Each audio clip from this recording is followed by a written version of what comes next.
You are listening to a One Pint Stand, a Minnesota craft beer podcast that tells the stories of craft beer in Minnesota and beyond. So kick back, relax, and grab a cold one. The show starts now. Hello, my name is Dan Bobian, and I write, produce, and host a One Pint Stand.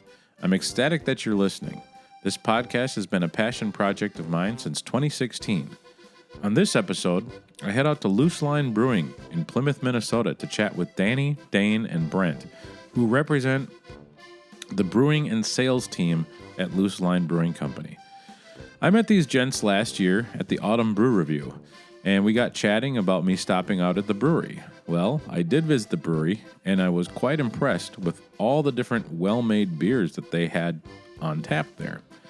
So, we are finally getting down to record our beer chat.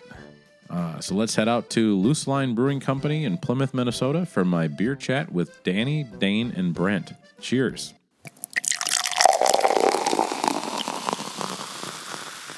Welcome to another on-location episode of a One Pint Stand. I'm out here in Plymouth, Minnesota at Luce Brewing Company, and I'm being joined by Brent, Danny, and Dane here in the, I guess this is the barrel event space at the brewery, and it is, I'll tell you what, if you're looking for a reason to live in Minnesota, today is the day, because the weather's perfect, and the beer is cold, and the mics are hot. So thanks a lot for having me out, gentlemen. This is really, it was around this time last year that I met you all at the ABR, the Autumn Brew Review, and that's fast approaching, and I think it was about maybe a couple weeks after that, I came out here to visit the tap room.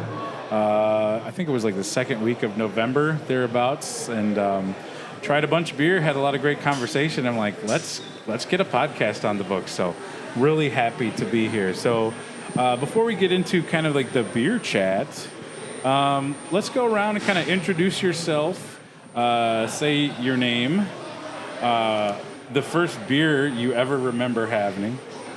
Remember, key factor there. Talk about what your role is at Luce, and then give me your favorite local brewery to visit other than your home base here.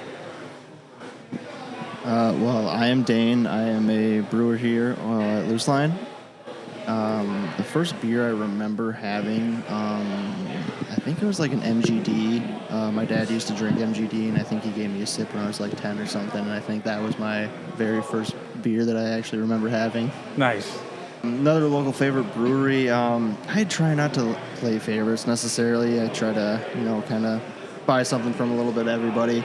But I mean, some people who come off the top of my head, like Black Stack, Elm Creek, Back Channel, our new buddies over at Hackmore have been putting out some awesome stuff, so a little bit of everything. Nice. I am Brent. I am our outside sales and distribution. My first beer, coincidentally, was also an MGD from one of my dad's buddies, probably when I was about the same age. Oh, nice. I promise I didn't steal that story from you. And my favorite place to go outside of here is definitely got to be Back Channel. Nice vibes, good people, great beer.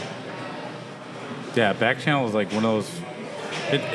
Back Channel is one of the many reasons I wish we still had flying cars, or that we had flying cars, because I live over in St. Paul, and it is just, that's a trek. It's a trek, but their beers are sensational. So. I'm Danny. I'm the head brewer at Luce Brewing. First beer that I remember having was a Bud Heavy, I believe. My great-grandpa used to have just like a closet full, so I believe that was probably the first beer I ever had. Favorite local brewery? I live closest to Black Stack, so that's probably the brewery we go to the most. I'm also from St. Paul. Where in St. Paul do you live? We live kind of over by McAllister. Oh, yeah, okay. So nice. I am not from Plymouth or the Plymouth area. Okay, cool. Yeah, so Black Stack's probably the one we go to the most, and then Fair State probably as well, because my partner also works at Fair State. Oh, nice. That's fun. So we got two St. Paulites. That's a rarity when you come to the other side of the river. A lot of us don't like to venture out too far. So we're here at Luce Brewing.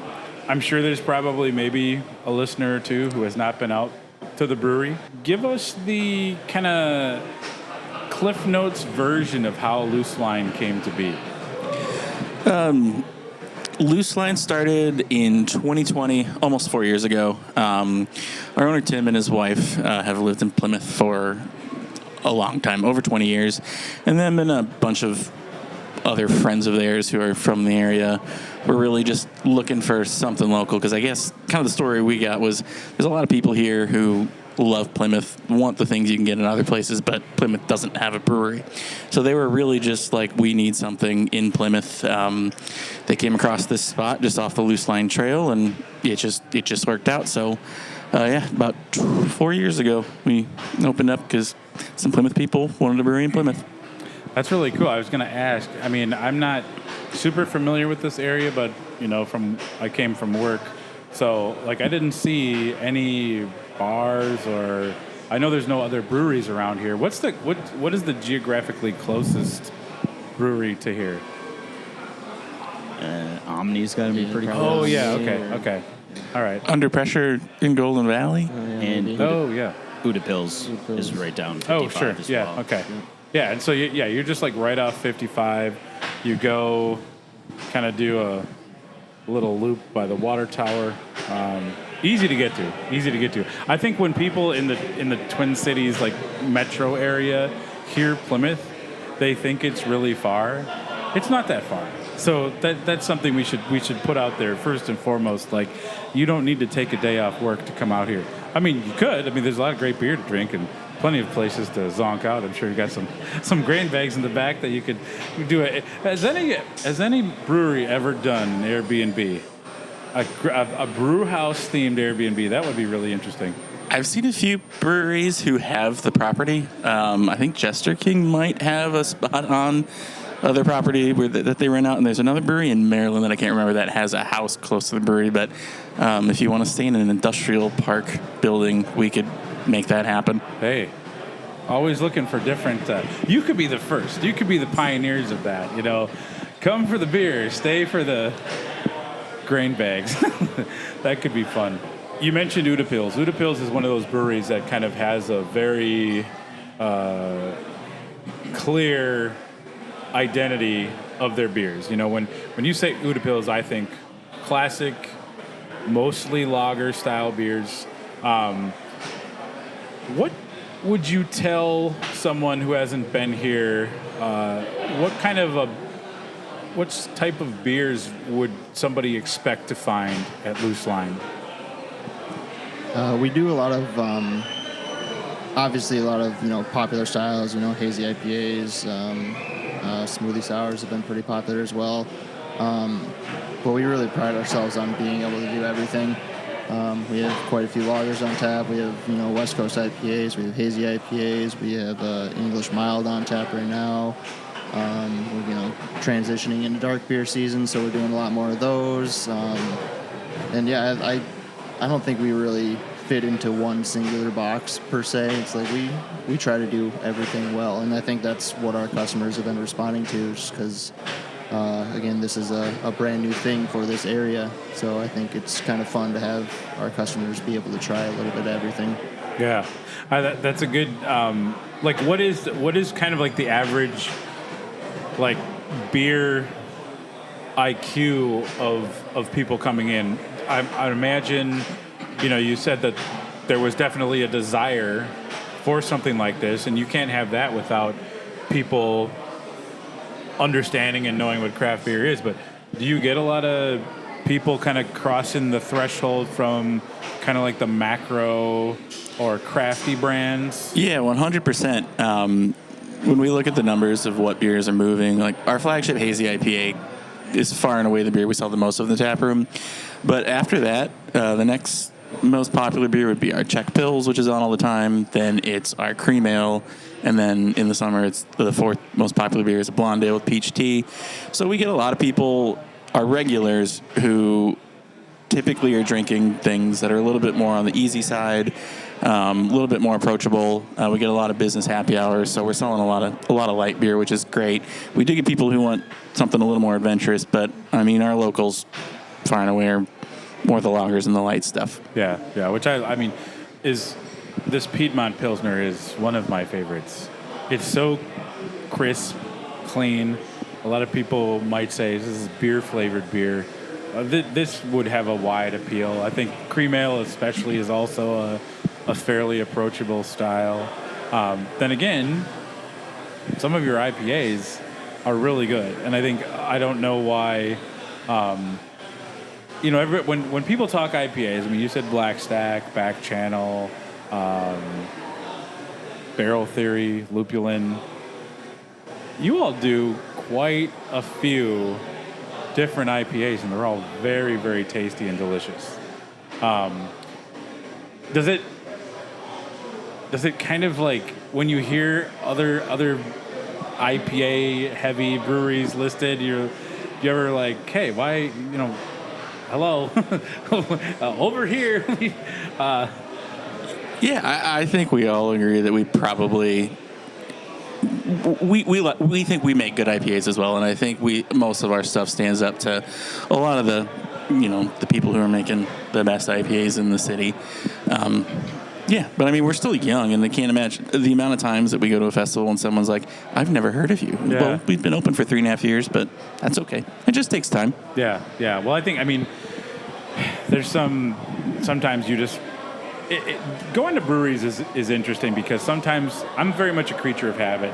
So, if it's not on my way home or like, if I'm venturing out in a direction on a weekend, I tend to miss a lot. I love discovering something where you walk in and not only are the beers up to a high standard of quality and variety, but you've got good people. I mean, when I first visited the tap room last November, I had a great time chatting with you all, and it's just nice. It seems to, I don't know, to me as a beer drinker, that's, while beer quality is important, just kind of like that feel, a place where you'd want to hang. I remember on the drive back, I'm like, God, if I lived closer, this would be in my route. I'd be here as often as I go to bad weather. When the locals come in, what have you heard that they like about the tap room, or how would you describe your tap room ambiance to somebody who hasn't been here yet? I think our main objective is basically just to make it like a third space, essentially. Where, again, we don't care who you are. Like, if you want to come have a beer, if you don't want to come have a beer and just hang out, like, that's totally fine. It's just a very open and welcoming space where you can just, be yourself and come hang out with your friends after work, or, bring the family and the kids and, get some food from the food truck, have a couple beers, maybe grab a 4-pack on your way home and just kind of hang out. Yeah. Speaking of 4-packs, I know that, now it's kind of like old hat, but did you notice a big uptick in people like grabbing beers to go when it became available to sell them in, different sizes other than like just a crowler? I would say yes and no. We were kind of built on the crowler when we first opened, especially with COVID happening. A lot of growlers out the door. I wasn't here for the very beginning, but I did spend some money here over that time frame. But a lot of our customers are still conditioned to the growler package, which is fine. We do all of our beers available in growlers, but we go through quite a bit of the 4-packs as well. It just kind of depends on. We have 3 that are available year-round: our Foggy Bottom, Static, and our Czech Pilsner. But all the one-offs usually go a little faster. Okay. They're pretty limited to a sense, but I would say it's probably even across the board, give or take. Yeah, I still think people just really like the growlers. There's something about the local customer who feels like this was poured out of the tap, whether it's a better vessel than a 4-pack. We're not going to tell them one way or the other, but I think people just really like getting crowlers out of here. The 4-packs do well as well, but I think locals just really like taking a big 25-ounce can of beer home. Yeah. Is that a Zillicoa hat? Yes, it is. Okay, I just noticed that. I've been often accused of possibly having undiagnosed adult ADHD, so you gotta bear with me. It's like a roller coaster on this thing. I went there last summer. That was what an experience. Yeah, that place is great. Yeah. Well, we're not going to do a travel Asheville podcast. I just happened to notice that. But if you're ever in Asheville, go to Zillicoa. Yes, if you love sitting out on a little babbling brook and drinking really good lagers, that's the way to go. As far as we've kind of talked a lot about taproom stuff so far, but Brent, you're kind of fully immersed in sales. Where can people find Luce Line beers on the liquor store shelves or on tap handles? We are currently in roughly 100 liquor stores and 20 or so bars. The best place to check without having a test on where every place carries their stuff is to check our website. Okay. Lots of local stuff close by. We also have some stuff stretching up to St. Cloud. We have a couple tap handles in Alexandria. Oh, wow. Okay. Jack's Bottle Shop down in Rochester. Oh, yeah. He swings through town and grabs some cases every 2-3 weeks, give or take. Big in the high V's, top 10 liquors. Okay. Is it? I have to ask. I mean, there's so much choice, and what is the? I mean, most of the time, as my brain is processing, most of the time I've seen you always have a hat on. You have you could be like the Eyewitness 5 at 6 p.m. news anchor guy. It's a miracle that you have any hair left when you have to sell beer and compete. What is that like? It's a challenge week to week. If you're talking liquor store sales, those are usually a little on the, I don't want to say easier side, but most liquor stores have more space than, say, a bar. A bar has 12 tap lines, and you have 50 local breweries fighting for 10, 12 spots. That gets a little more cutthroat, but the liquor stores, you have to have a nice product, you have to be personable, you have to be able to show up and do tastings and sell it to the customers. And if you're smile on your face and provide a good product, it goes a long ways. And you have great hair, so that's You. Don't undersell. Now, this wasn't your first job centered around beverage. What did you do before Luce Line? Before I came over here, I worked for Medina Entertainment Center, which is 7-8 miles west of here. I was there for quite a while, and I did a lot of our beer buying for the bar, especially the taps. So I have a lot of friends in this industry going into this position. So when this came about and I had any questions, like you talked earlier about the other breweries all wanting to help, I can call any one of them and ask their opinion, or usually they're going to give me some help if I need something, and kind of are in it together a little bit. We're competing for the same stuff, but at the same time, if my buddy got something, it's sweet. Yeah. It's awesome, man. But I've kind of been in the service industry for basically my entire life. And beer really was a thing for me the last 5-6 years I was at my old place, and this came about, and it was basically perfect. So. Yeah. I think there's a lot of, unfair assumptions people make about suburbs versus metro when it comes to kind of understanding craft beer. What is the craft beer culture out here, to kind of set the record straight?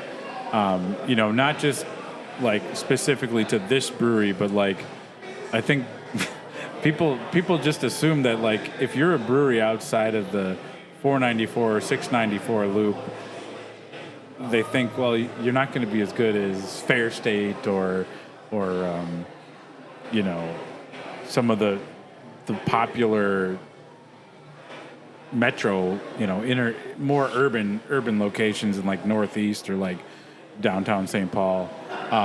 what is it like, and how I think like I feel like breweries of your ilk have a kind of a little bit of a uphill climb to kind of demystify or get rid of that stereotype.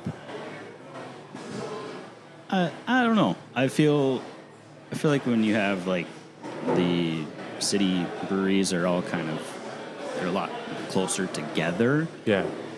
You have the ability to hit significantly more spots where if you come out this way, and we're only 10 minutes from downtown. Yeah. You can see downtown when you turn onto our road. We're not Right. that far. No, but like when you come out here, you have to go, like we talked at the very beginning, a handful of miles to get to the next spot. Yep. And I don't know if that's just a hindrance in traveling and Ubering or whatever, but I feel like that is a little bit of it. Yeah. Yeah. I think that, and I think a lot of people kind of assume the more you are in a city, the more competition there is. So the cream kind of rises to the top, Sure. where things out here might be a little bit easier. Customers might be a little more lenient, which may or may not be true. But, we can only do so much business in the tap room. When we have to sell beer on the shelf and we're next to Black Stack, Fair State, Surly, Summit, we have to make sure the product can compete. So, it's tough in that sense, but there's good beer everywhere, and it's not like it was 10 years ago where the further out from the city you go, the beer necessarily got worse. There's just so many good brewers and breweries now that don't be afraid to leave the city to find good beer. Yeah. Yeah. I like that. That's a good way to kind of phrase that. I want to talk a little bit about the relationship between the back of the house and the brewery side of it, and how you all work with the sales team, because I think depending on the brewery, it's always a little different. I know recently I sat down with the guys who brew over at Liftbridge, and they were like, when we sit down and plan, everybody's around the table. We've got the brewers, the marketing, the sales team, so it's very much kind of like everybody's in on the conversation. But do you want to talk a little bit about how that works here specifically to Luce Line? Sure. Well, we have a scheduled meeting once a month. We kind of go over numbers and projections and any things that need to get on the schedule that are priorities, and then we kind of fill in stuff around there that we think that we need to do or would be fun to see in the market. And other than that, we do, I don't know, me and you, Danny, have one-off meetings probably once a week that are ad-libbed. Yeah, I listened to the Liftbridge interview that you did, and we are definitely a lot smaller and not quite as formal as they are. So a lot of our planning comes at the end of the day when we're just drinking a beer at the bar, and then I hope I remember what we talked about when I have to make the schedule. According to my notes, right? And it's usually the three of us. Yeah. We're usually the ones having a beer. Yeah, there's only two people missing from our full company-wide meetings. Basically, we're still not a huge team yet, which kind of honestly makes it a little bit easier. Yeah, I suppose. I like those breweries. It's really cool to listen to all the meetings and all the numbers and all the different data points that larger breweries go through when they're making decisions, and we go through that to an extent. I mean, we definitely follow sales numbers. We try to stay ahead of trends and see what's happening with other places, and kind of be first to the game in certain things. But when there's only a few of us, it's a lot easier to just really shoot the shit and just kind of make it happen at the end of the day. Yeah. When it comes to trying to stay ahead of trends, and I mean, the last couple of years have been so tricky because everybody's drinking habits have seemingly kind of changed on a dime. What sort of challenges does that create for you all when it comes to trying to make sure you're getting on tap at places, trying to make sure you're running through beer in your tap room, getting people into the tap room, and then on the liquor store side, you're not just competing with other breweries. You're competing with THC. You're competing with NA. You're competing with, there's way more cideries now Canned cocktails are a thing. What is that even like? And again, it comes back to how do you keep your hair? This is just wild. Good conditioner. We are also in the THC game. Our Luce juice, 10 milligram seltzers, which Dane is sampling as we speak. That has done very well for us so far. We just launched it at the beginning of this year, just in time for Dry January, or California Sober. California sober. Yeah, I learned that new term when I was talking to some folks. I'm like, oh, okay, I didn't know that. But yeah, that it's boosted things quite a bit, and the beer sales are still good, but it's just a supplemental product that we get to showcase on the shelf. Yeah.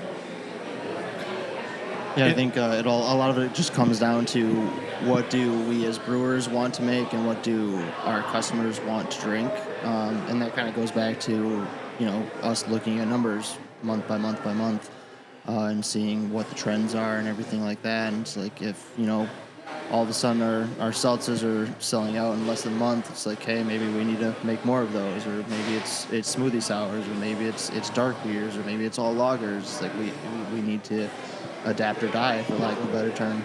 Yeah. It's been interesting. We just had this conversation last week. We kind of have to follow trends in two different scenarios. So we kind of treat our tap room as one business and our distribution as another, where in the tap room, we do get a lot of people coming in on the weekends who haven't been here before and want to try, the most in-your-face beer. But our locals are still drinking, the same 5 or 6 beers, and we have to make sure those beers kill it every time. But on the liquor store shelf, we also, rotation has really done well for us. Our 2 flagships, our 3 flagships do well, but every month when we have a new rotating hazy IPA, it sells very fast. Yeah. And that's still, that trend kind of really kicked up around here. When I say around here, I mean Minnesota, when a lot of breweries started doing that. And I always wondered, how is that sustainable when it comes to, it seemed like, I'll take Black Stack, for example. They've been just churning out so many different ones. And, that's kind of I would imagine that's kind of a catch-22, because if you're trying to keep going at that rate, there's quality to maintain, recipe creation to maintain. I have to imagine that gets tricky to try to source the trendy, popular hops. I know that's expensive. But then if you come up with something that people really love, then you get locals coming in and when are you going to make this again? When are you going to make this again? And that's that has to be challenging. But then at the same time, you've got you people like me who I'm kind of I like kind of a nice mix between mainstays or flagships and something different. I like to know that if I come in here, I always want to have a Pilsner. Start with that. That's the palate setter. That's and then, I saw you have right now, you've got an Oktoberfest on, you've got a mild on. I want to try the West Coast IPA. There's other things I want to dabble. There's that dichotomy too. And I know you can't make everybody happy, but, geez, that's, I don't envy you all. I guess this is a long way of saying that. Yeah, it's been fun and tricky at the same time to kind of keep that whole rotating as quick as you can going. We're lucky in the sense that our production is myself, Dane, and then Brady, who's here 2 days a week helping on packaging and just other seller work. So there's really only so much we can do, and we're a little limited on space. So we just physically can't have a new beer every week. So if we have the space and the personnel, we might have a new beer every week, but thankfully we can't do that right now. But yeah, it's definitely tricky to have to do that all the time. We, in the liquor stores, and I'm sure Brent can speak more on this, whenever, there's times where we'll release a seasonal and we're like, well, let's do a second canning run of that if the first one sold out really well. And the second one, we usually, it doesn't sell out quite as quick. Yeah, I can speak to myself in general. Like, I like new, flashy, the newest thing on the shelf. If we keep going back, and not to speak ill of any of our flagships or anybody's flagships, but I like to try new.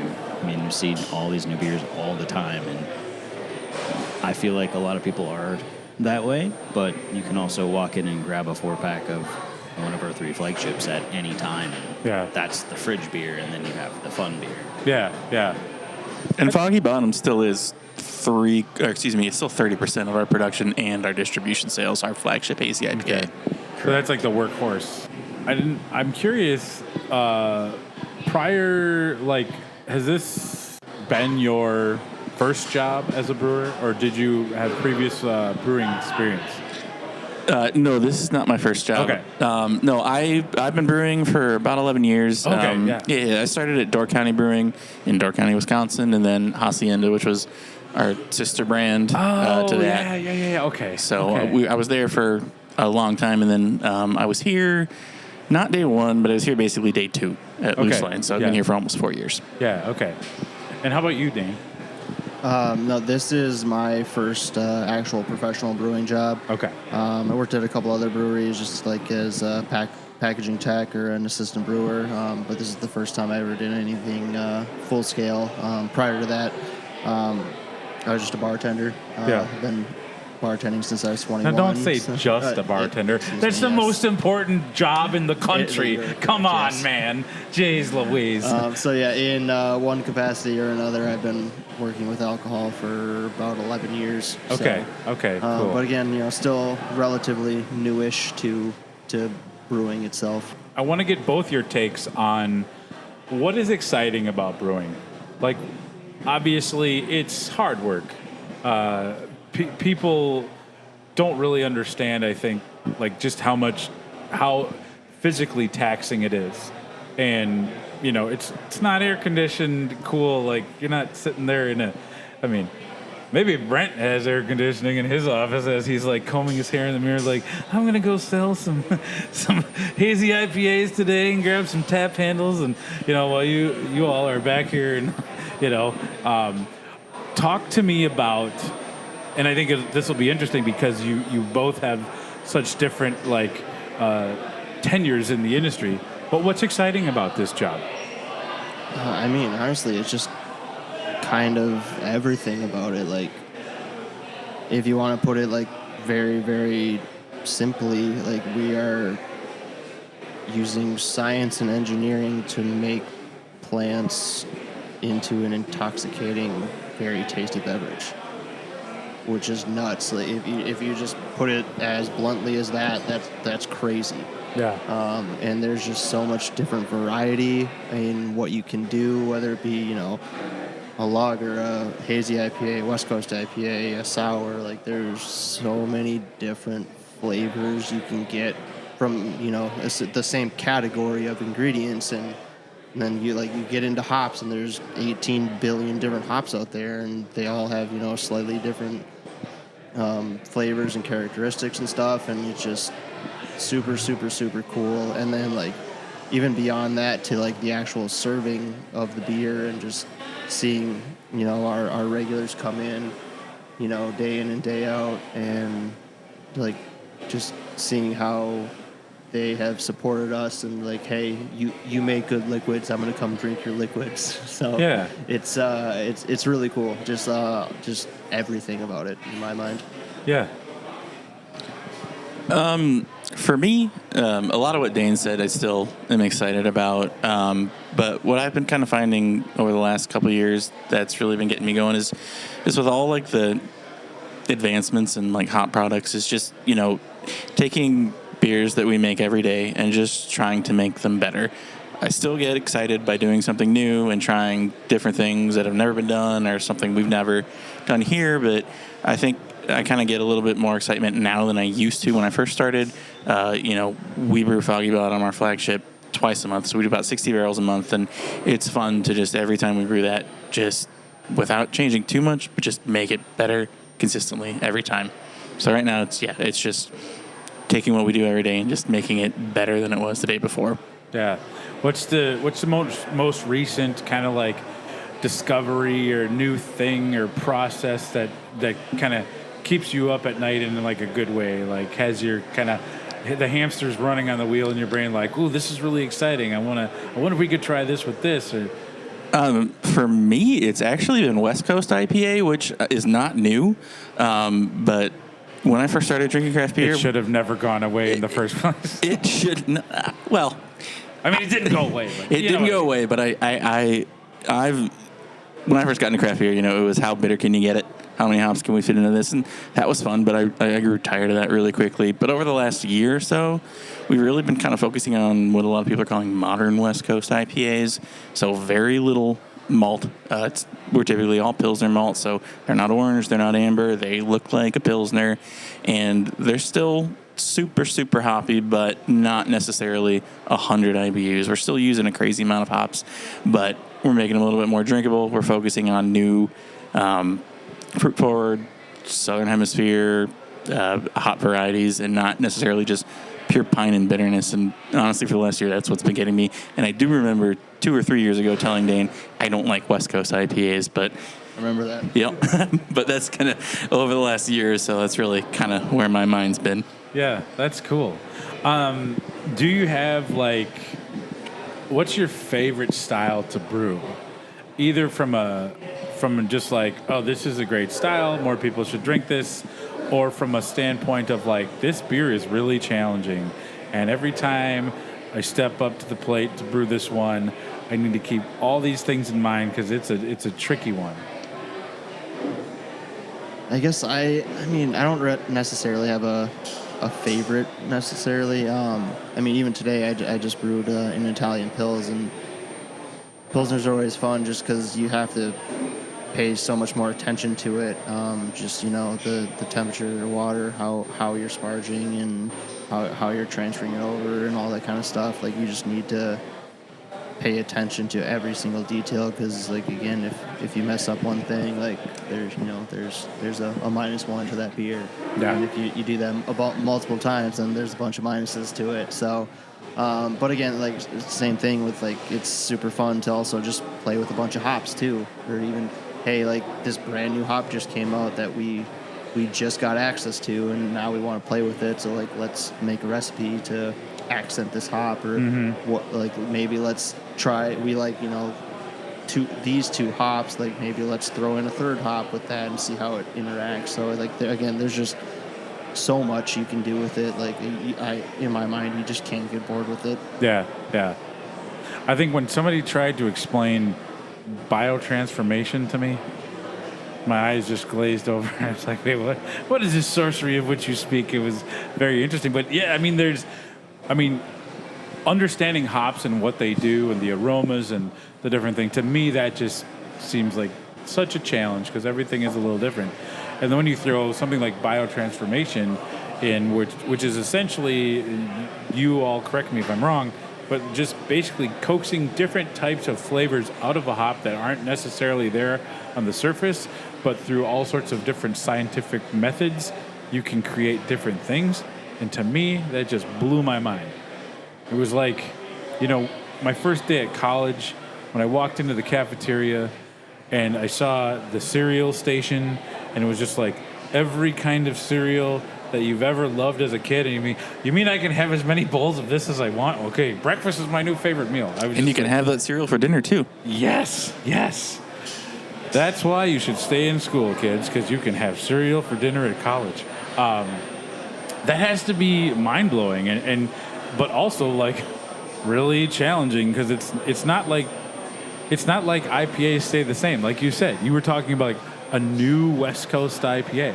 I had not heard that term previous to our conversation. And I've always thought, like, sometimes you go into a place and you order a West Coast and it comes out kind of looking like an amber, and I'm like, okay, this is not quite what I was expecting. And it's kind of maltier. Some people will throw the Midwest IPA lingo out there, and I always have felt like, unless they're done really well, they can be a little bit muddled. Is that kind of the impetus towards, like, the new Yeah, a lot of when we're talking about modern West Coast IPA, we're typically talking, it's lean and mean. So by lean, we mean there's not a lot of specialty grain in it. It's literally Pilsner. We sometimes throw a bag of wheat in there just for some body, and then maybe some dextrose if we're trying to really dry it out. But like our West Coast IPAs, they're intended to literally look like Pilsners. And then the IBUs are a little bit lower than what we'd think of. Like, I'm trying to think of let's just say Surly Furious, even though that's, it's a red IPA. Yeah. It's bitter. It has probably like 70, 80 IBUs, but we're still using a crazy amount of hops. Our IBU level is probably only like 50, 55. So honestly, wow, okay. they drink a little bit more like what we would think of a pale ale, but they're still, we're still hopping them at a rate of like 4 pounds per barrel. We're just pushing a lot of that hop addition to the tail end and to the dry hop. So we're still getting some bitterness. It's still super dry, but there's no malt character, and a lot of the hop, not necessarily too dissimilar from a hazy IPA where you're just looking for that fruity, juicy, intense aromatics. Typically, hops that you could qualify as fruit forward or tropical. Okay, that's interesting. See, I may not be qualified to do a podcast, and that's fine, but I love doing it because I learn so many wonderful things from you all. Now, I said before we started recording, like typically the break happens when everybody's got a empty glass, and I feel two of us are empty and two of us are very close. So we're going to take a little break. All this talk about West Coast IPAs has me hankering for some, and I want to try a little bit of that Oktoberfest. And we'll come back in a minute for the second half of our wonderful beer chat here out at Luce Brewing Company in Plymouth, Minnesota. I'm with Brent, Dan, and Dane. Cheers. Hey, thank you so much for listening. Hopefully you are enjoying a One Pint Stand. My aim is to help spread the word about craft beer.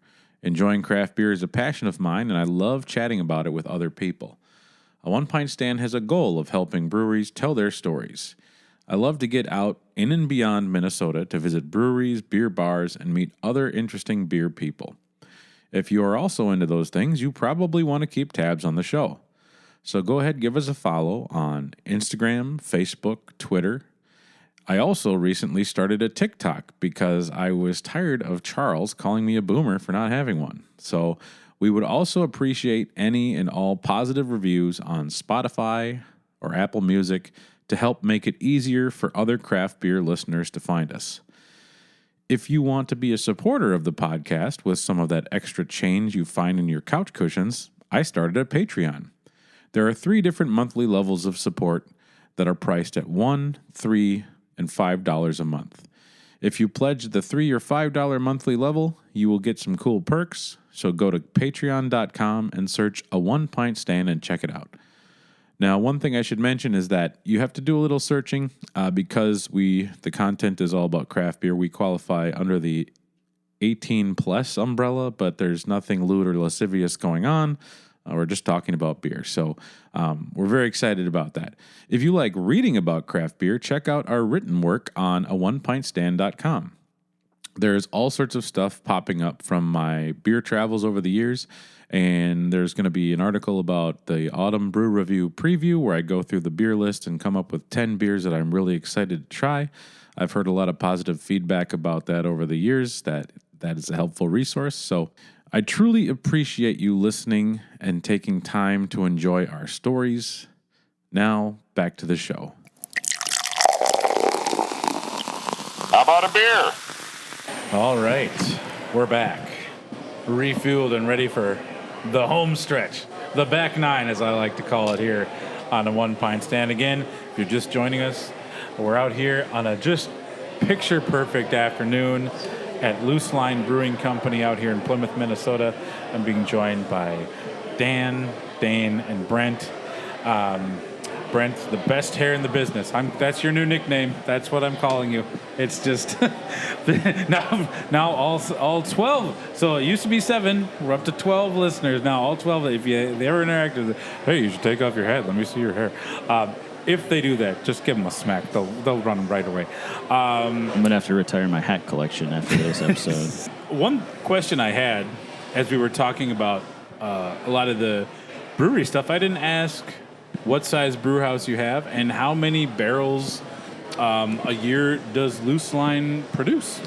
Yeah, we have a 15-barrel brew house, 3-vessel 15-barrel brew house, and this year we will do just about 1,800 barrels of beer. 900 of that or so was in the tap room, and the rest of that's what Brent sells. Nice. Very, very good. So I'm drinking this Ecstatic IPA.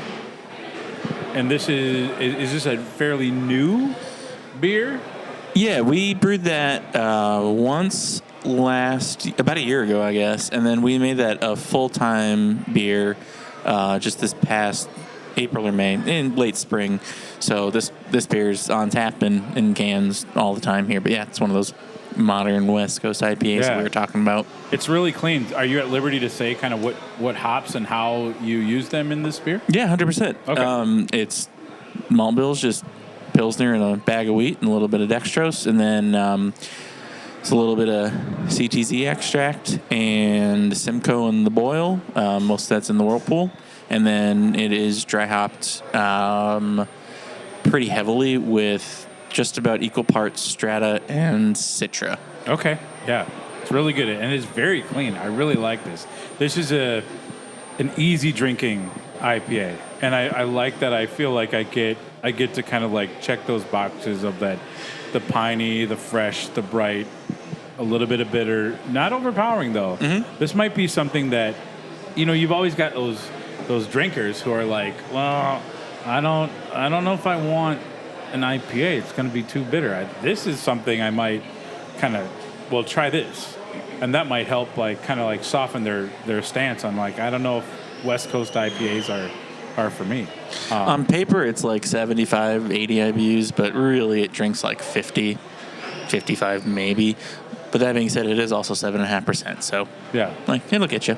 Tread lightly. Well, I smartly asked for half a tulip, so I'll be able to get home safe. Considering you don't have the Airbnb up and running yet, and it'd be weird if management came in. Who is this clown on the couch over here? I'd probably wake you up in the morning. That's good. Hey, it's the hat guy. I want to talk about. We talked about kind of the vibe of the tap room. So it's really cool. Today is in Minnesota. You're not always going to see the doors open and the breeze kind of wafting in. There's a lot of people here. It's on a Thursday afternoon. You have quite the array of pinball games. I am really partial to that Jaws pinball game. I've played that before. It is a doozy. That's if you want a challenge, play that Jaws pinball game. That's a lot of fun. I saw a sign up for a beer pong thing happening on the weekends. Talk to me about some of the activities that people can expect to find here at the tap room. Yeah, we do a little bit of kind of everything for every type of person. Like you mentioned, we have, I believe, 6 pinball machines. So, all different types. So if, you want a James Bond pinball game, you can do that. You can play Jaws. I think we have some Marvel ones and all that kind of jazz. And then, we got, beer pong up on our little stage over the weekends. If you want to just, challenge your buddy to a game of beer pong, go for it. While drinking some far superior beer than when you usually play beer pong. We have a bags league that I believe just ended. So, we're, doing things along those lines. We have multiple, biking groups. We have running groups and everything like that. We do live music every once in a while, let alone just our bigger events and everything like that. So we kind of always have something going on, plus all of the private events and everything along those lines. So there's always something happening here. Trivia, bingo, a lot of stuff. Yeah, because the Luce Line is named for the bike trail, correct? Correct. Yep, it's in our backyard. Okay. So that's a big part. Yeah, as I was looking for parking, there's a bike store, right, or maybe, I don't know, maybe just some lady test driving a bike that she drove here. But I assumed it was a bike shop. I have to imagine, what does Luce Line connect up with? Could I, because I've been kind of adventurous on my bike in St. Paul. is it possible for me to physically bike? I mean, let's be honest, it's not. In theory, yes. No matter how much I carve up, I probably would run out of gas. But theoretically, if I were a more slender and in shape individual, is it possible to bike from St. Paul out here? You can. I don't know how. Okay, all right. Well, that's a question for another. I think we're all going to have that same answer. Yeah. You definitely could take yeah. a greenway, take another greenway. Oh, yeah, Get okay. on the trail. Okay. But the Luce Line Trail, I think it starts in Theodore Wirth Park, but it does go all the way out past Watertown. So I think it's. Oh, wow. Okay. Doesn't it go north too? I think it goes all the way up to Duluth. We should Don't quote me on We that. should know this, but You heard it here first. Next year for All Pints, Luce Line is going to bike there. All biking. I'll meet you guys there. Where's Dad? He took the company van. I do believe that Tim just added, 8 bike racks out front Okay. this summer, so we can house park like 100 bikes. Pretty sure out front. Nice. Yeah, in the summertime, if you come on the weekends, typically it's more bikes than there are cars. And then in our building, we share space with Trailhead, who's got a bike shop, I believe, in Champlin. Yeah, Champlin. Champlin, cool, perfect, got that right. So yeah, they've been here for 3 years as well. So we're definitely bike friendly, and the trail literally goes through the back of our parking lot. So like it touches our property. We're not just claiming the name just because, but you can really bike here. So back to brewing questions. You've got a dark mild on there. Okay. That is one of my favorite beer styles, and I'm so sad because I never find it. Whose idea was that, and what sort of a fight was it to get a style like that? That, I mean, it's not going to be a top seller. That's true, 100%. This one was Dane's idea. We'd done a dark mild in the past, but Dane brought Dane, this you are up. a gentleman and a scholar. I do what I can. I applaud you. Yeah, this came up in like late spring when we needed a dark beer, but we're going into summertime and we know it's going to be 90 degrees, so that's where this one came in. And we'd done a dark mild before, but yeah, I mean, I think it's like 4% maybe. Yeah. Definitely. I think I can confidently say it's our slowest mover, which is what it is.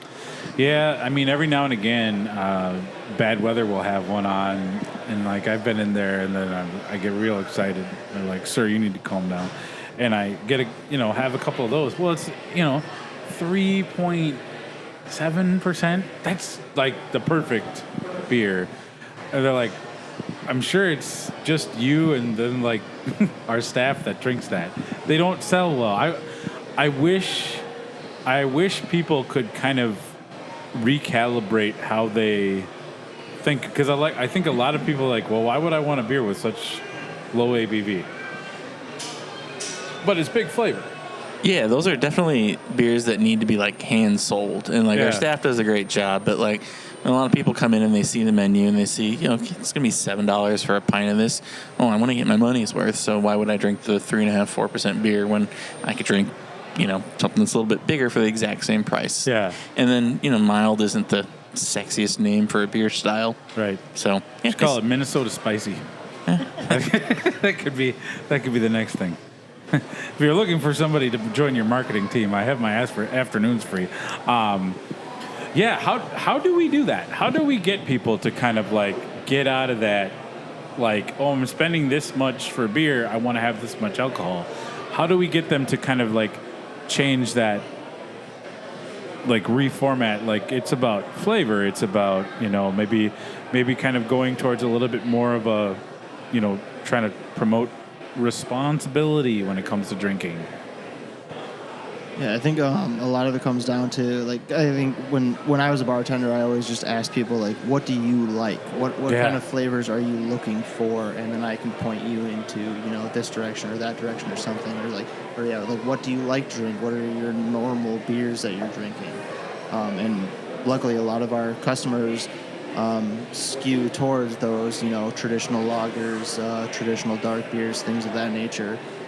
So I think it kind of helps in our tap room in and of itself, just because that's the clientele that we have. Yeah. who are looking for these more traditional, lighter style, full-bodied, full-flavor type of beers. So it just kind of honestly works out for us in the tap room. Yeah, it's definitely easier in the tap room where we can have the conversation. Right. Like never in a million years are we putting a mild in a can for Brent to sell in a liquor store. Although that would be fun, huh? Just kidding. There would be like 6 really excited people in Minnesota, and they'd love it. We could drop a pallet off at your local liquor store that you could buy from them. I'd be happy to do that. There's a brewery down in Iowa called Lionbridge, and that's their flagship. It's a English dark mild. It's won 2 gold medals at GIBF. They sell it in 12 packs. I was like, what? Must be nice. It was amazing, and I don't know how they do it, but yeah, I mean that's just not feasible. I'd be curious to know like what sort of a deal they had to make with the devil to get that to go. Because can you imagine? All right, come on down to top 10. I'm slanging some cans of English dark mild. Who's coming out? Yeah, it's interesting. Talk to me about some of the kind of crowd favorites when it comes to seasonals. I know that we mentioned earlier in the interview that we're kind of ramping up. I mean, we're recording this. It's the 5th of September, but like when this comes out, we're going to be in the thick of fall. What are some of like the late fall, early winter seasonals that people really have kind of come to really enjoy and look forward to? Well, our Oktoberfest is wonderful, and by the time you hear this, you won't be able to buy it in liquor stores anymore. It's a Martin, and it'll probably still be on tap. That one goes over really well. Morning Buzz, which is a coffee cream ale that we use. Misfit coffee from Minneapolis. Yes. I knew the brand. I was trying to think of what type of coffee we're using. Yeah, they do a cool cold brew kind of thing for us. It's a little bit more concentrated than actual cold brew, but they do some pretty cool process for us for that beer. So yeah, we'll be packaging that here the end of September, and you can find that in the liquor stores when this comes out. Okay, cool. And on tap. This Oktoberfest, very, very delicious. Very nice and roasty. Sometimes Martins can get a little too caramely for me, but this doesn't do that. It's kind of like right in the wheelhouse. This is very good. I know one of the beers that I really enjoyed. It's a seasonal. The Gales of November. That is sensational. You sent me home with a bottle of that, and that did not last long. Last time I was here. Do you have plans to brew that again? Is that a yearly thing? Yes. That was a fun one. That was the first barley wine we did. And we didn't put it on the label, but we should have. We called it a black barley wine, which isn't necessarily a thing. But when we brewed it, I was kind of harkening back to Goose Island did barley wine a long time ago called King Henry that was definitely darker than a lot of barley wines. It's not quite an imperial stout. It's black, but not quite as roasty and chocolatey as an imperial stout. But yes, we were bringing that back. But last year's version, the first time we did it, was the only version that won't be barrel aged. So we took a good chunk of that from last year, put it in bourbon barrels, and that will be released on Black Friday this year. And then we are just about to brew next year's version, which will be all barrel aged as well. So if you have a non-barrel aged bottle, that's the only vintage that'll ever not be barrel aged. Okay. Can you say what type of barrels you age that in? They're Heaven Hill barrels, yes. Thank you, Dave. Heaven Hill. Yes. Yummy. I love Heaven Hill bourbon. I'll tell you what, if you haven't been out to Louisville, which is not too far away from Asheville, cheap Delta flights out there in the summertime. Their airport is teeny tiny. Not as teeny tiny as the Asheville airport, because that felt like you were in a church basement that had planes coming into it. That was very, it's like you just walk through security. I'm just not used to that anymore. Just kind of crazy. Heaven Hill bourbon. Okay. That sounds very yummy.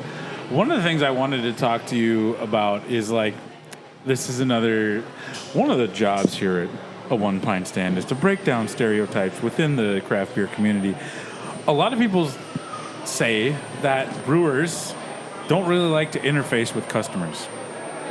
But I know you've mentioned, like, talking to people who are coming in and kind of asking them what they're liking, getting feedback. Is that something you enjoy doing, and do you think that more breweries should do that? I mean, there's definitely places where just kind of like, just because of the brewer's natural kind of like personality, that's something. But as somebody who is oftentimes on the other side of the bar, I love when a brewery is available just to chit chat, just to say, hey, thank you for brewing this style, or can you tell me a little bit about the process for this? Where do you stand on that? And where do you stand on just like chit chatting with people in the tap room? I mean, I'm honestly a little mixed on it. At the end of the day, it's like, okay, I just worked my 8-hour shift, and I would like to not be standing on concrete anymore. So, I'm tired and all that jazz. But I'm always available to someone who wants to chat, regardless of who you are or whatever. I think that just kind of comes from me being a bartender for 8 years or whatever it was. I just kind of have that forward-facing mentality where it's like, okay, this customer has a question or wants to chat. Like, yes, I will do that for them. Even last week, last Friday, I was tapping our Firkin, and there was 2 guys at the bar, and they were asking me questions about it and stuff like that. And this guy had home brewed, so we ended up talking about home brewing stuff and adding adjuncts to beers and things of that nature. So it was just like a quick, fun little impromptu chat, and I just got to inform somebody and chat with somebody about beer, which I could talk for a week straight about beer. So it's kind of fun. Yeah. I think it's a big impression, and I think it's great. When you can talk to the person who made it. I mean, if you go to a restaurant, you don't ever expect the chef to come out and just hang out. I'm sure there are some restaurants where that happens, but I think it's awesome to be able to, go up and, just say, hey, this is great, or ask what's coming down the line. And Dane does a great job of, being personable, and I try. Sometimes I don't want to. And I can see everybody agreeing with me. That would make a good shirt. Dane does a good job of being very personal. I try. That's it. That's fair. But Dane does a great job, and I think it's super important, and it helps. And even if you come in one day and my face looks like I don't want you to talk to me, feel free to talk to me. Yeah. That's cool. Yeah, I just think it's one of the many facets of the craft beer experience. I mean, I think, if people just want to go have a beer, there's bars all over town where you can do that. I think still to this day, I mean, I've been into breweries for a long while, and I still love going in and just like anytime I get that opportunity just to talk, and it could be somebody who works for the brewery, it could be somebody sitting at the bar. It's just a really fun thing that I never get sick of chatting about. It's just really, all the different facets of beer styles, the processes that you all do is just so interesting. One thing I want to kind of talk about, and I've done a few conversations about this, but like as people in the industry and people coming into breweries, I think it was kind of a thing that was accelerated by the pandemic, but kind of how people have kind of reassessed their relationship with alcohol. And I know within the industry, there's a lot of burnout, because it is a lot of work. Does Luce Line do anything like explicitly to make sure that like the staff is like really prioritizing taking care of yourself when it comes to burnout? I mean, I know when you're brewing, it's a long day and, you know, you're sitting down having a beer. Is there pressure to like, oh, stick around after your shift and so people can see you, or like, no, go home, take care of you? I can only speak a little bit for the front of the house, since obviously we're all back of house and off-premise stuff. But they do a decent job, a better than decent job of making sure that, you know, I've been to a lot of tap rooms where there's only so many bartenders and it's really hard to take time off. But they've done a great job of making sure we've got all the staff up front that we need. So it's not hard to get a shift covered. You don't have to, you know, put in your month's notice that you want to take off. We're good about that. And as far as the back goes, it's been a challenge. We kind of went, when Brent started, about a year after he started with his sales position, all of a sudden we went from like 0 to 100, and Brent just needs a ton of beer. Sales really picked up, and it's just Dane and I. So the first part of this year was just, you know, balls to the wall, really tough. But over the last, I'd say probably 3 months, we've done a decent job of just being like, here's the max we're going to do. Yeah. And if there is, like, if we can leave early, go home. Like, if your shift today is going to be 5 hours, that's awesome. I know, like, I'm not asking you to make that time up. And if we've got a Friday where there's, you know, nothing to do, don't come in. So it's a little bit easier for us, again, where there's, our back of the house staff is 2.5 people. But, you know, we're pretty good about just saying, like, hey, if you don't need to be here and things are taken care of, take the time off. We do something else, find a hobby, get away from the brewery. The brewery's great, but it still is your work. So, like, have something else to do, and if you got the time, go do it. Yeah. Is brewing as a career something you would encourage somebody to go into? Yeah. I think first and foremost, you got to remember it's a factory job. It's manual labor. Especially for a brewery our size, like where nothing's automated. We're throwing, 55-pound bags, every other day. It's hot as all get out in the summer. But, 11 years later, I'm still just as passionate about it as I ever have been. I'm not so sure I would say if you're not passionate about beer to do it, but like if you're passionate and it's tough, it's, I think it's a great career to be in. But, it's hard work, and it's not like home brewing on the weekends by any stretch. It's fucking hot. I sweat a lot. Yeah, I think it just kind of takes a different type of person. Like, I've seen, a handful of homebrew type people be like, oh, like, I want to start my own brewery, or like, I think I, want to be a professional brewer. It's like, all right, do you? Like, there's a lot of different factors you need to take into account, whether it be your hours or your pay or just do you the like amount. cleaning? Yeah, exactly. Do you like cleaning? Do you like scrubbing How the many floor? squeegees do you own? Exactly. Because, at the end of the day, like, beer's not all sunshine and rainbows. Like, 75% of my job is cleaning. Like, in the grand scheme of things, I'm a glorified janitor.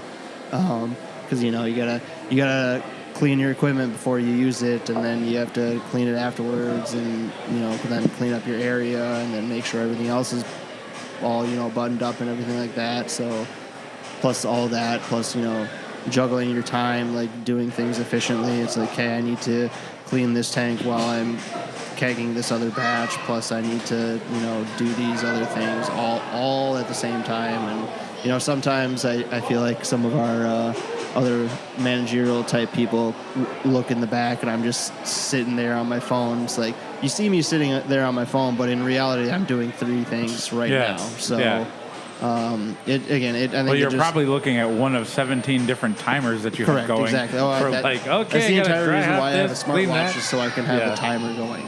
Yeah. It just it kind of just takes a different person just to. I don't know, there's just so much asked of you. You need to be a scientist, you need to be a mechanical engineer, you need to be a bartender, you need to be a manager, and delegate things. Like, there's just a lot of factors that most people just don't consider. Yeah. Brent, talk to me about the sales side of that. I know it's probably not I mean, I would hope you're not cleaning as much as the folks in the back of the house, but I know that, you know, I see you, I mean, follow you on social media. You're always doing tastings and different things, and it seems like it's a different type of a schedule. How do you maintain your kind of work-life balance? I mean, I have to imagine that's really hard if there's like events you have to set up and different festivals, and how do you kind of keep your sanity with all that? That's a good question. It's sales is like a 24/7 job sometimes. I mean, I try to shut my phone off or put it on do not disturb when I get home, just to spend some time away. And that was very hard right away, because obviously want to make sure everybody gets what they want, not making mistakes. But I've learned that if people really want it, they're going to wait until I'm ready to address that email or text message or phone call. Like, my time's important too. Yeah. And it's also important to my fiance and our dog. So spending time away and making sure that make time for that is very important. And I still get to those things usually when some eyeballs close and I'm still awake, and we'll send some texts or emails and whatnot. And I have a tasting staff that helps out a bunch, so that alleviates a little bit of after work responsibilities. Yeah. At the end of the long work week, and go and sit in a liquor store at the end of the day, it's great for the employees that really want to do it and are excited about it, and it's nice to have them. And same with events. I still do a lot of our events on the weekends. Some of our tasting staff helps with those currently. Danny and Dane still help when I'm in a pickle, or if they really want to be involved, which is they help a good amount. So it's a team effort, and this isn't a one-man job, and I couldn't do what I do without the help of these guys. So definitely, yeah. When it comes to any type of, a lot of breweries will, I mean, back in the day, the pub was not just a place to drink. It was kind of the epicenter of interacting with your neighbors. It was a place to talk about issues in the, you know, issues of the day and things like that. And I think in our modern age, a lot of breweries do a lot of charitable work and pair with charitable organizations and causes. And does Luce Line do anything with local organizations, or do they? Is that kind of one of the kind of things in their kind of business direction that, you know, they want to kind of give back and make a positive impact on the community outside of serving great beer and being kind of like that third space for people to gather? I think we do a great job on that. We always have something, not that you needed any other reason to come drink a good beer, but there's usually something once a week, every other week, where you can come out and support a good event. Tonight we have Bingo, Beer Go, is what we call it. I don't know offhand what the charity is that we're supporting tonight, but Okay. I believe it's once a month or twice a month that Oh, we great. do that. Okay, cool. We did a collaboration beer with the Washburn Center for Mental Health back Okay. in May. We've done a couple other things like that, and I think we do a good job. It's a Yeah. good, it's a balance, obviously, Yep. that you can't give to everybody. That's just part of the business. But I think we do a really good job of balancing all that and providing to those that really need our help. Yeah. Yeah, I think that's good. I mean, who knew that? I mean, before craft breweries were really a thing in Minnesota, I mean, I don't know what I did. I look back, I'm like, where was I spending my time? But I love that, like, so many breweries really embrace causes and are kind of like, you know,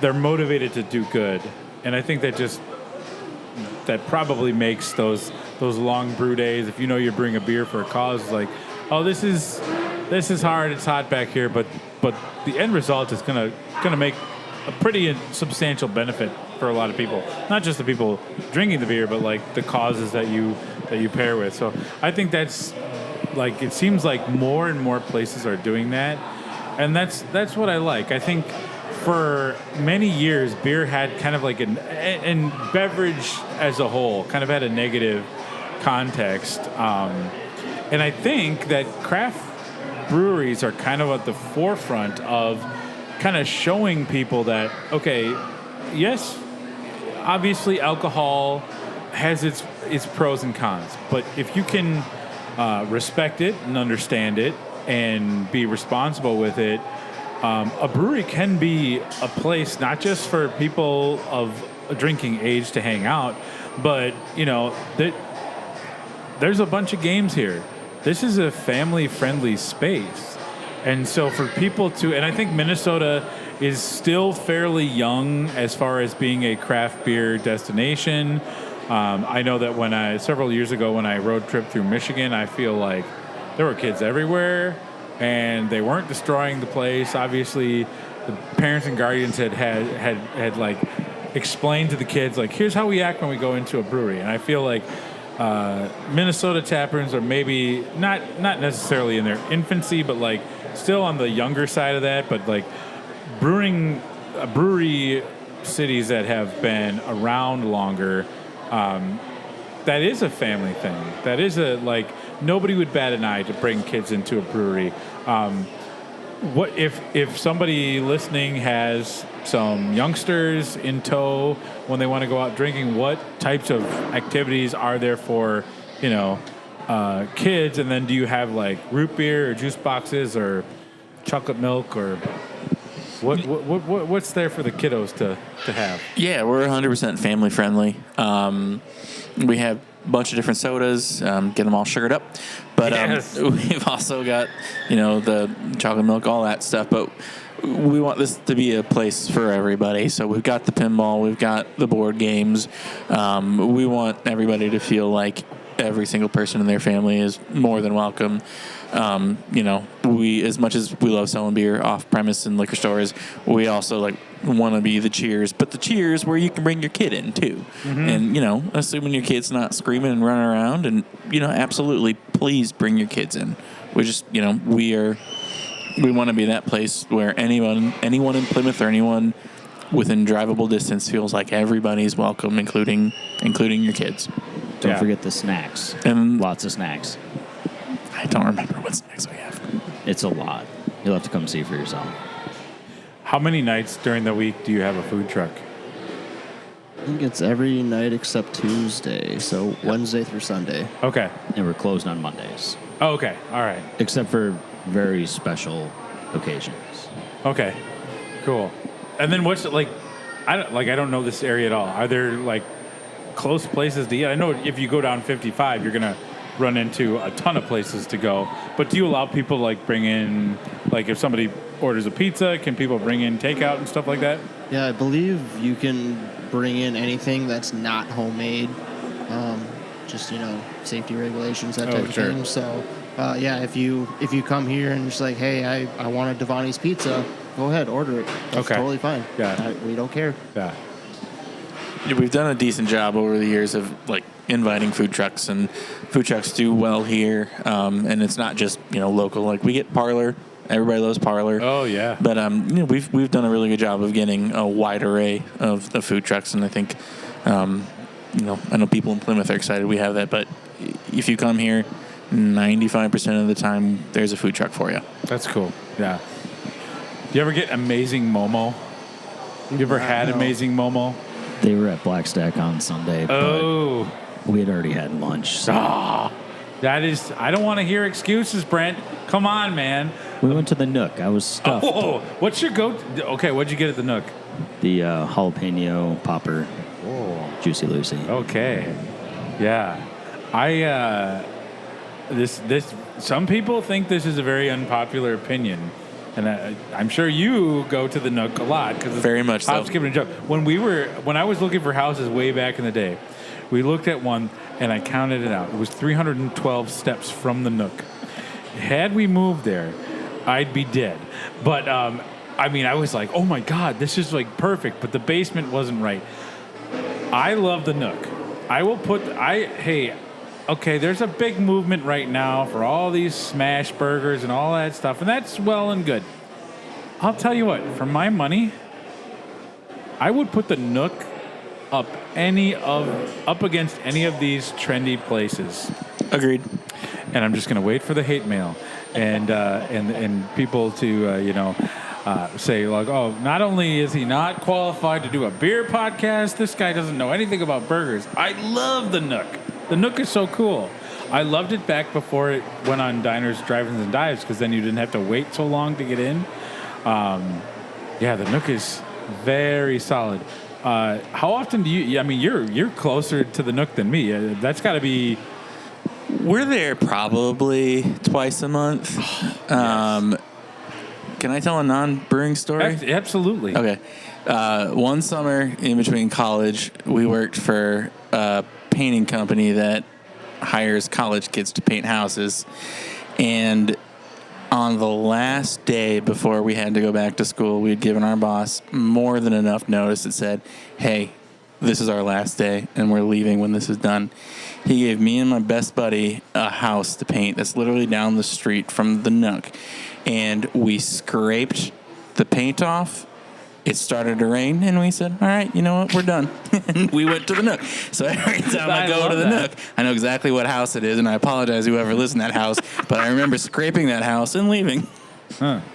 I'm glad I didn't buy that house. I was like, look at the neighborhood. Every time I walk by it, just like, oh, sorry what we did to your house. I'm sure the company we worked for covered it, and someone painted it for him, but yeah. You know. I love it. Have you ever been tempted to do the... So they've got the Nookie Supreme Challenge. I had a friend who did it, and I saw him do it. Are you serious? I'm not. No. I'm just Paul Molitor every time. Yeah. And that's occasionally we'll get wings, but I've been there probably 300 times, and 290 of those times I've just gotten a Paul Molitor. That's a solid burger. Even the just regular Juicy Lucy, solid. Like you can't go... The honey bacon curds. Have you ever had those? Did you get those? They're so good.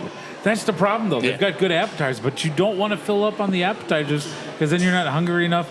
I think it was the second time I was ever there. I was like, oh, this Nookie Supreme Challenge thing. Some guy rolled in with his buddy. He was probably 145 pounds soaking wet. He's like, oh yeah, I'll try that. You're like it's like 2 burgers and fries. And I'm like, you son of a bitch. Oh. The number of times I keep a journal next to my bed and I write down all my thoughts about the Nookie Supreme Burger in there. And it's like, oh my God. Yeah, the Nook is very, very, very good.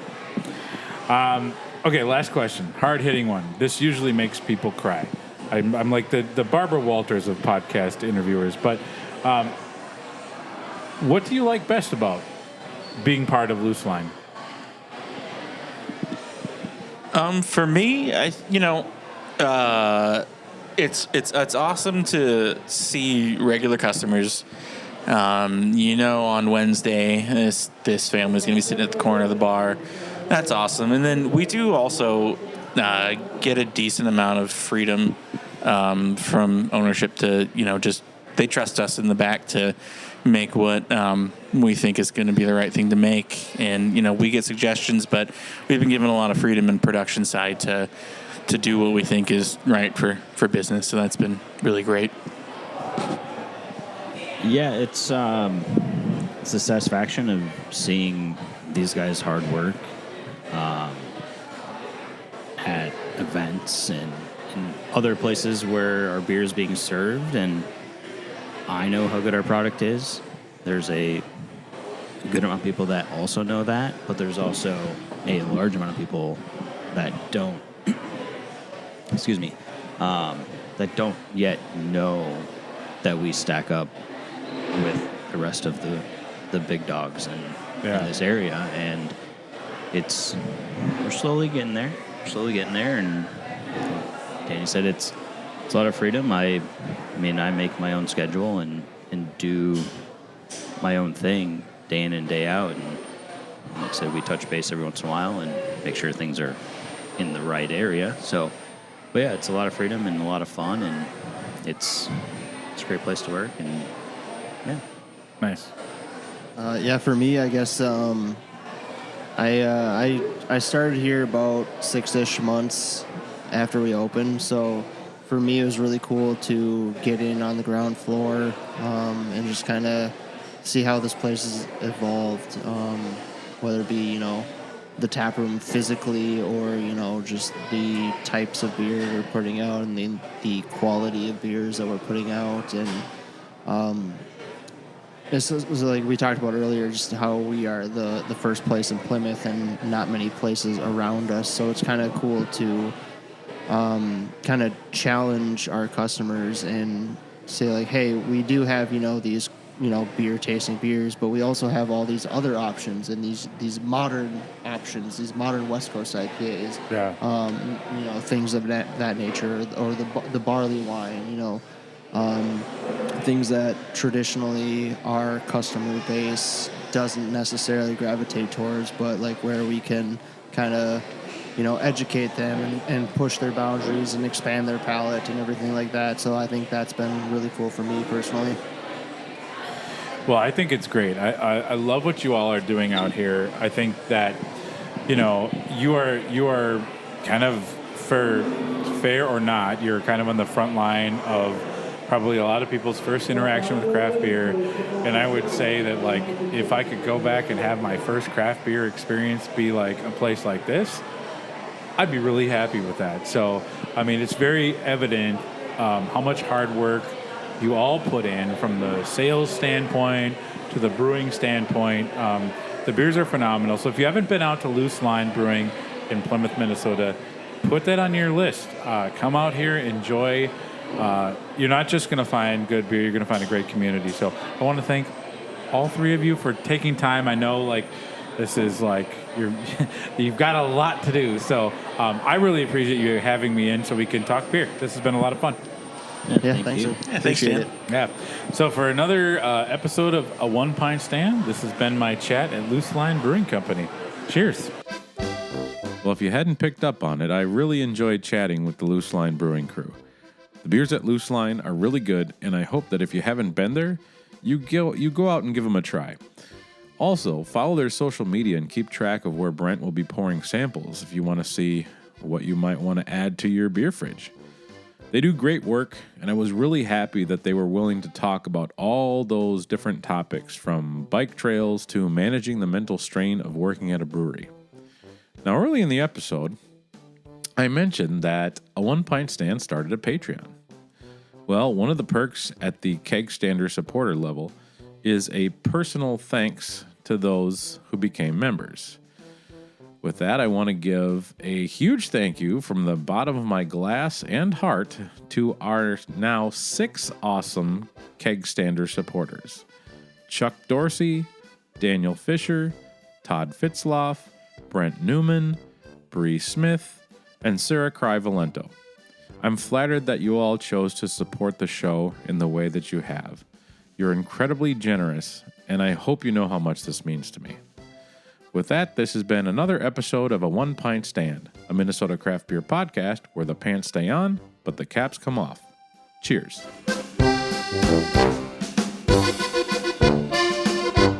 But it does go all the way out past Watertown, so I think it's... Oh, wow. Okay. Doesn't it go north too? I think it goes all the way up to Duluth.